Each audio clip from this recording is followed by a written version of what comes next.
जय हिंद। इसका स्वाध्याय शुरू करते हैं। आलोचना पाठ का। बंदो पांचो परम गुरु, 24 दिन राज करूं शुद्ध आलोचना, शुद्धिकरण के काज। अभी तक हमने 17 छंद पढ़ लिए थे। लास्ट वाले फंद में हमने भगवान के समक्ष कहा था कि मर्यादा तुम डिगलीनी, ताहू में दोष जुकीनी, भिन्न भिन्न अब कैसे कहिए, तुम ज्ञान विशेष सब कहिए। अब हम आगे का छंद पढ़ते हैं, छंद नंबर 18, जिसमें हम बात कर रहे हैं। हा हा मैं दुष्ट अपराधी, तस जीवन राशि विराधी, थावर की जतन न कीनी, उर में करुणा नहीं लीनी। हा हा यानी अत्यंत पश्चाताप और खेद की अभिव्यक्ति करती है। दुष्ट अपराधी मतलब अत्यंत बड़ा अपराधी। तस जीवन, तस जीव का मतलब होता है जो चलने फिरने की जो क्षमता रखते हैं उसे तस। जीवन राशि मतलब जीवों के समूह। स्थावर का मतलब स्थावर जीव। जतन मतलब सावधानी, संरक्षण। पूर्व मतलब हृदय। करुणा मतलब दया, अनुकंपा। यानी इसमें जीवों की हिंसा का पश्चाताप कर रहे हैं हम। हाँ हाँ, मैं अत्यंत दुष्ट और अपराधी हूं। मैंने तस जीव, तस जीव का मतलब होता है जो 2 इंद्रिय, 3 इंद्रिय, 4 इंद्रिय, 5 इंद्रिय, ये जो जीव होते हैं जो चल फिर सकते हैं, उनके समूह की भारी विराधना और पीड़ा पहुंचाई।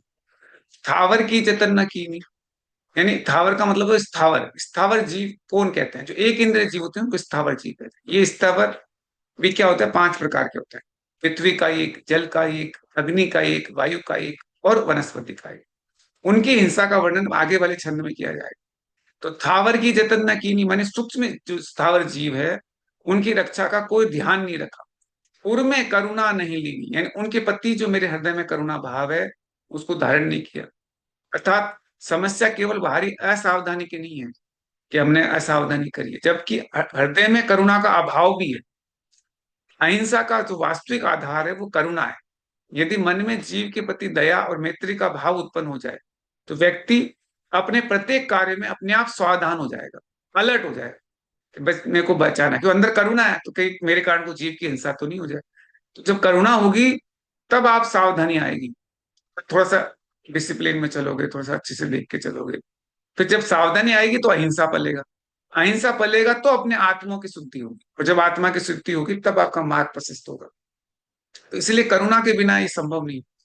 अब छंद नंबर 19 पढ़ते हैं, जिसके अंदर कहाँ कहाँ हमने स्थावर जीवों की हिंसा अपन से हुई है उसका ध्यान रखना चाहिए। पृथ्वी बहु खोद कराई, मैला दिक जाका चिनाई, पुनि पुनि बिन गाल्यो जल ढोल्यो, पुनि पुनि बिन गाल्यो जल ढोल्यो, पंखा ते पवन विलोल्यो। यानी पृथ्वी का एक जीवों की हिंसा कैसे कर दी। पृथ्वी बहु खोद कराई, यानी कुआ आदि मकान का निर्माण करते हैं। मकान का निर्माण करते हैं हम क्या करते हैं? पृथ्वी को खोदते हैं। सबसे पहले फाउंडेशन तो एक्सकवेशन होता है। तो जब पृथ्वी खोदते हैं तो क्या होता है? पृथ्वी का एक जीवों की हिंसा होती है। महला दिख जाकर चिनाई, अब उनको मकान बनाने के लिए हम क्या करते हैं? कंस्ट्रक्शन करते हैं या फिर अपन रिनोवेशन करते हैं। तो उसके लिए खुदाई करते हैं, फिर बड़ी बड़ी उसमें ईंटें काम में लेते हैं, फिर उसकी चिनाई करते हैं, कंस्ट्रक्शन होता है। इसके कारण बहुत सारे जीवों की हिंसा होती है। क्योंकि आप अगर इसमें ब्रिक भी काम में लोगे तो ब्रिक भी किससे बनेगी? वो मिट्टी से बनेगी। तो उसमें आपके पृथ्वी का एक जीवों की हिंसा तो होगी होगी। अब दूसरी बात करते हैं अपकायिक, यानी जलकायिक जीवों की हिंसा कैसे करते हैं। पुनि बिन गालियो जल ढोलियो, यानी बिना छाने जल, जो अनछना जल होता है उसे बेपरवाही से उपयोग में किया, उसे व्यर्थ ही बहाया ढोला। सफाई करने में, धोने में नल खुला छोड़ दिया। ये अब बिना, ऐसे हम ध्यान नहीं रखा, ऐसे दैनिक आदतों के कारण बिना शोधन के जल का उपयोग किया, यानी बिना उसको छाना देखा। अनगिनत जीव जल का एक जीव के घात करते हैं। अब वायु का एक जीव की हिंसा कैसे करते हैं? पंखा ते पवन विलोलियो, हमने पंखा चलाकर वायु की तीव्र गति से उसको घुमाया उनके, तो उसे असंख्य वायु का एक जीवों की हिंसा भी। आज एसी का प्रयोग अत्यधिक किया जा रहा है, उसमें अत्यधिक तीव्र हिंसा होती है। तापमान के अचानक परिवर्तन से गर्मी के जो जीव होते हैं वो ठंडक में आने से, और ठंडक के जीव गर्मी में संपर्क आने से बहुत भारी संख्या में जीवों का घात हो जाता है। तो अब इस सब से अपने क्या क्या सोचने को प्रेरित करता है? ये हमारे सामान्य और आवश्यक लगने वाले कार्य का भी जीव जगत पे प्रभाव पड़ता है। जो हम करते रहते हैं, हमको लगता है ये तो बहुत जरूरी है, नेसेसरी, उसमें भी जीव का हो रहा है। इसका आधुनिक संदर्भ बहुत ही महत्वपूर्ण है कि निर्माण, जल का अत्यधिक उपयोग, प्राकृतिक जो जो रिसोर्सेज है, नेचुरल रिसोर्सेज का जो आप दोहन कर रहे हैं, उससे और पर्यावरण की जो असावधानी कर रहे हैं, तो उससे अहिंसा और सस्टेनेबल डेवलपमेंट की जो अपनी बात है, दोनों आपस में कनेक्ट होती है। कि अहिंसा का व्यापक अर्थ केवल जीवों का कष्ट ना पहुंचाना नहीं है, बल्कि प्रकृति, नेचर, जल, वाटर, भूमि, लैंड और जो नेचुरल रिसोर्सेज है, प्राकृतिक संसाधनों के प्रति भी संवेदनशील और जिम्मेदार व्यवहार करना।